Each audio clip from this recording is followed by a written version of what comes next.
Partner काय घडतंय? माझं घर किती आनंदात होतं. दुर्गाला बाळ होणार आहे कळल्यावर सगळेच किती उत्साहात होते. कोणाची नजर लागली आमच्या आनंदाला? आधी दुर्गाचं बाळ गेलं, मग तिला त्रास होऊ नये म्हणून मी घर सोडून गेले तर आजी आजारी पडले. आणि आजी का आजारी पडल्यात ह्याचं नेमकं कारण सुद्धा कळत नाही.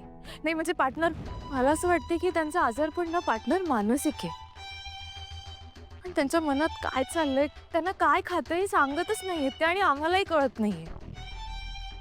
त्यांच्या ना मनात बहुतेक काहीतरी आहे जे जे त्यांना सतत खातंय, पण नक्की काय ते कळत नाही आणि ते सांगतही नाहीये.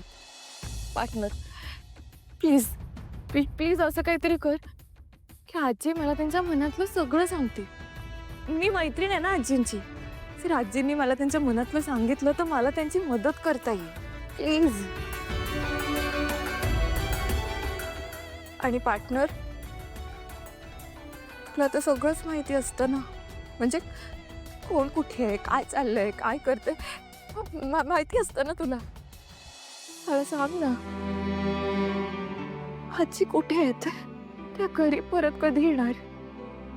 ते सुखरूप आहेत ना? आणि कोण आहे ती बाई जे ना आजी शोधतायत? हे बघ पार्टनर, जर मला कळलं ना की ती बाई कोण आहे, आजी का तिच्या मागे जातात, तर मी मदत करू शकेन ना आजींना, त्यांचे टेन्शन कमी करू शकेन. प्लीज प्लीज आजींचं टेन्शन कमी कर प्लीज.